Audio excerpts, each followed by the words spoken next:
Hi, welcome to Business Talk, brought to you by the Sharonville Chamber of Commerce. I'm Britt Scarce with Emory Federal Credit Union, and I'm your host.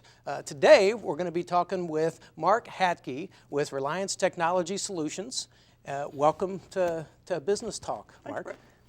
Tell us a little bit about Reliance Technology Solutions and a little bit about how long you've been around and what it is that you guys do. Well, in its simplest terms, we're an outsourced IT company, but we're actually a lot more than that. We like to call ourselves a strategic service provider. Basically what that means is we're not just a technology company. We don't just come in, work on computers and walk out and fix things and that kind of thing. We're very involved with our clients, so we spend time learning their businesses, learning their needs, learning how they need to operate, and then we take the technology and gear it towards what it is they need to do so that they can be profitable and more productive. That's great. So technology isn't just a one-size-fits-all, so, we just go and plug and play? No, absolutely not. There's so many different things that can come into play with supporting a business that we have to look at what's going on and figure out how to make technology work for them. You can't just throw a computer at a problem and hope it fixes it. Right. Now, what industries do you specialize in a particular industry, or are there certain ones that you kind of have more experience with? Kind of yes, kind of no. One of the nice things about our industry is we can support just about any type of business. So we don't limit ourselves to any specific verticals, but we do kind of focus in a specific area, and that's something we call professional businesses. So we'll go into mainly CPA firms, small law firms, small medical offices. These are companies that have shown a real reliance on technology. Get it? Reliance Technology Solutions. Yeah. That was not intentional, by the way. But they do rely on technology. And if the technology doesn't work for those kind of businesses, it really messes them up. I mean, they pretty much are. Oh, absolutely. Especially in accounting and those kind of fields. I mean, if the computers don't work, there's no returns being done and reports being generated and that kind of thing. Right. Especially from about February 1st, April 15th, the CPA firms really they get a little upset if their machines stop working. They've got a lot of reliance on it now. Nobody uses pencil and paper and ledgers and all that anymore. It's got to be done on the computer. So that has to be available for them especially throughout that time period. Yeah. How's the industry changing right now? I always hear about technology, pretty much being obsolete, 6 months after it comes out. I mean, what kind of issues do you have or find with that in your industry? Well, it's a constant. You're constantly chasing your tail, so to speak. Technology is ever advancing. It's like you said, you buy a computer today, 6 months from now it's obsolete. But a big thing that's happening in our industry now is this little thing called the cloud. Yeah, everybody. There was a movie about that things didn't go well. They couldn't get a movie off of it or something. Oh, I'm sure they could, yes. But it really has changed how we work. In the past, normally what we would do, we'd buy, a client would buy a large server, we'd set it up, put all the software on it, get all their network set up and get it working for them. And that's a pretty big upfront expense for a business. Now with the cloud, you don't have to have all of that hardware. There's still hardware needed, but now everything's in the cloud. So we have really shifted from more of a hardware kind of company to basically a services type of company. We're not really selling a lot of hardware these days. We're helping set up these cloud solutions and making sense of those and getting our clients so that they can utilize that. And what's really nice about that is, like I said, there's not that big upfront cost for hardware. Yeah. Plus, it's an ongoing budgetable type of expense, so they can easily predict what their costs are going to be for their technology. Yeah, I mean, with the hardware thing, I've had several acquaintances that have said that they've even bought like these external hard drives that had everything, all of their business files on it and everything, and then those things have crashed, and then they've had to go through a huge expense to try to extract that that back off of there. Where if it's in the cloud, then all they have to do is it's all backed up and it's off site. So it's, if there's a catastrophe or something like that, it's not, you're not destroying a piece of hardware. And it's not just on one device anymore. It's replicated throughout different data centers and around in different regions, and so the data is very safe. And in our world, we deal a lot with Microsoft, so their solutions, their facilities are highly, highly protected. It's just a much better way of doing business now, especially for small businesses that don't have huge budgets. Exactly. That's huge. I mean, every small business is usually operating on a shoestring, or they're very tight budgets, so Right. they don't necessarily have an unlimited. They're not like Microsoft that has seemingly an unlimited amount of funds to draw from. Very true. So, since you've been open and in business, what kind of lessons have you learned in this industry? A lot. When we started the business, I had spent 20 years in the military, so my first grown-up job was going off into the Air Force and doing that for 20 years. So I knew nothing about running a business, absolutely nothing. Did not know how to market, didn't know how to sell really. I mean, all these things that are kind of important if you want to be a successful business owner. So we had to learn all of that on the fly. And then a really big lesson for us is, we're not everything to everybody. We can't do everything. So we had to pick and choose the areas that we had real strengths in. And then we would partner with businesses that do those things that we don't do, such as websites. We tried it. We were not good at it. And we just decided, there are a lot of people out there that are much better at this than we are. Work in your strengths. Exactly. Yeah. So we partner with other businesses that work on those areas, and we bring them in, and we vet them for our clients so that, we've seen their work, we know what they can do, and we can confidently go in and recommend them to a client of ours and feel comfortable that they'll do a good job for them.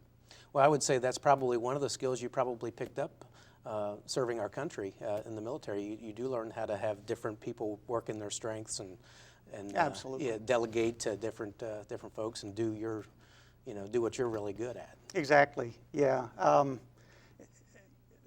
There's a lot of things that the military helped me with. Obviously, I grew up in the military. I became an adult in the military for all intents and purposes. But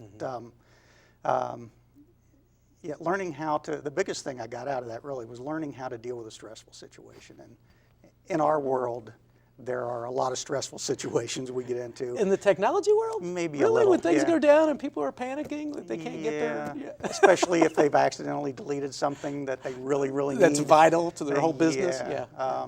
So, I learned that the clock's gonna keep ticking, life's gonna go on. You do what you can do. And 99.9% of the time, everything turns out okay, and it's not as big a deal as it seems like when you first run into it. Yeah. Well, when I first hit delete, a lot of people think that's gone forever, but things don't really disappear quite that easily, right? Not in our world. and yes, definitely. Just ask the FBI. I was going to say that there's a lot of that going on in politics right now, where Yes. they don't really go away. No, they don't. Now, do you also work with your wife? So this is a family business, is that right? Yeah. Actually, we started this in our home. We started actually in 2005. I was still working in the corporate world, and we decided that we were at a point in our lives where if we were ever going to do this, that was the time it was going to happen. And she supported me wholeheartedly. It was a really big decision, and it was very, very scary. But she's still involved in the business. My wife is not a technical person at all, so for her to be working in a technology business was kind of interesting, but as she says all the time, she came cheap. So you kind of have captive labor there, right? A little bit.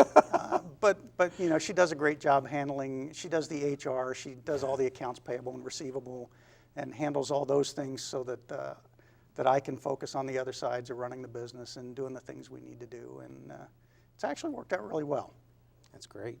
So what makes you love what you do? That's a really good question. Yeah, there are a couple of aspects of it that I find just amazing. One is meeting all the different business owners and the business people and seeing what kind of niches they have built to make a successful business. I've always been fascinated by business, studied it before I got into computers, and just find it amazing. Even here in Cincinnati. Cincinnati's kind of a small city, Yeah. but it's a big small city. It is. It's a big, small city, a lot of industry here, a lot of businesses, and it's neat to see how people have carved their niche in this area.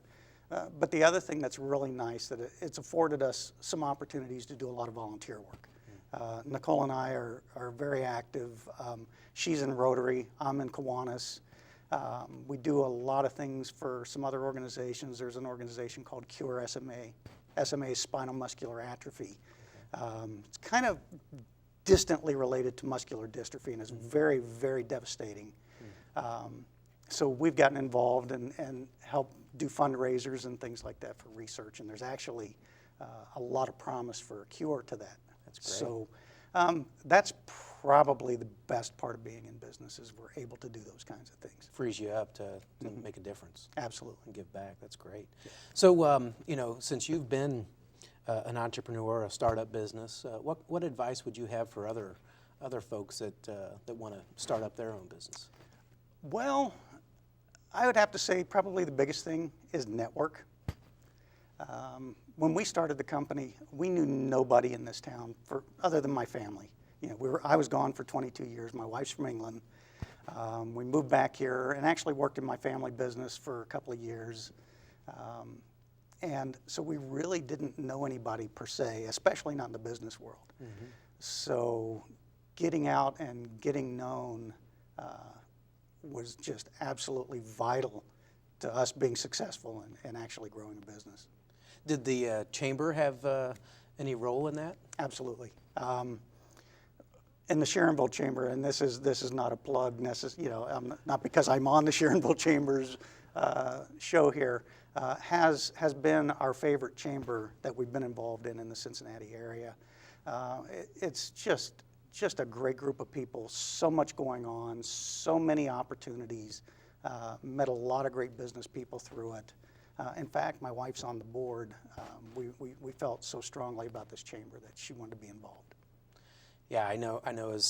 I've been involved for several years, and it's been one of the most welcoming, chambers as far as being able to go in and be able to, the events are just the right size to where you can actually work a room and have good conversations with a good number of folks, and everyone's always willing to, introduce you to somebody or help.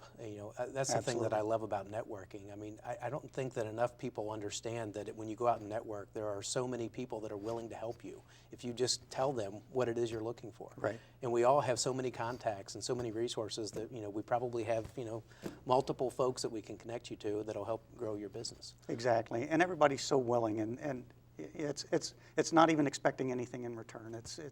They honestly want to help you, or honestly want to help you, whatever the case may be, just so that you can be successful as well. Yeah, it's a great organization. Yeah. Now, you mentioned, again, your military service. By the way, thank you for your service. My pleasure. To our country. So what kind of specific skills did the military, teach you, do you think, that is applied, that you've applied to your business life that's helped make you successful? Well, I'd have to say leadership was probably the biggest thing. At whatever level you're at, especially after you've been in for a number of years, you're automatically going to be put in some kind of a leadership role. And the military does a good job of training at least those who are capable of leading to lead.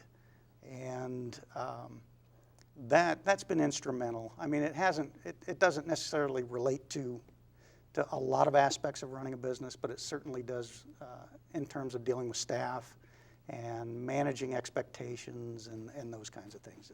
That's been invaluable. Yeah, and like you were saying earlier, the ability to work under pressure.